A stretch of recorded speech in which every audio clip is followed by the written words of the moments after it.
ભાઈને કીધું ગોવિંદભાઈને, મેં કીધું ગોવિંદભાઈ અવાજ આવે છે? તો મને કે અવાજ તો હું સાંભળું. મેં કીધું હવે ભાગવાની તૈયારી કરો. ત્યાં ત્રીજો અવાજ આવ્યો તો હાવ એકદમ નજીક આવી ગયા. એટલે અમે પછી ત્યાંથી ભાગ્યા. એટલે અમે બે નીકળ્યા એટલે હવે બે પડતા રહી ગયા, 2-3 વાર પીડ્યા. પણ દોડામાં કાંઈ નક્કી ન રહ્યું કે ક્યાંથી ક્યાં નીકળે. દરવાજા પડખે થઈને નીકળી ગયા, બહાર સાઈડમાં થઈ. એ ગોળી આવ્યો પાછળ સેવા ગઈ દોડતા અને એ કાંઈથી નીકળી ગઈ. પછી તો અમે ઠેઠ અંદર બી આવ્યા, દોડી નીચે આવ્યા. એટલે સાહેબે મિલિટરીના માણસો હતા, એ મને બાવડું પકડીને લઈ ગયા અંદર. ત્યાં સારવાર કરીને 108માં નાખી દીધો. 108માં નાખીને મને સીધા સરકારી દવાખાને.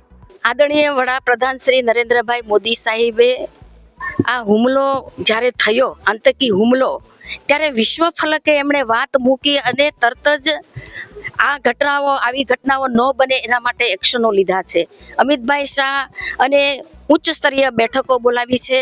આપણા ભાવનગરનું જ્યારે મને આતંકી હુમલો થયો અને વધીને 2 જ કલાકમાં મને એમનો ફોન આવ્યો કે આતંકી હુમલો થયો છે અને એના ભાવનગરની અંદર 20 લોકો આનું ગ્રુપ અમે હતું, એમાં 2નું મૃત્યુ થયું છે અને 1 ઘાયલ થયા છે.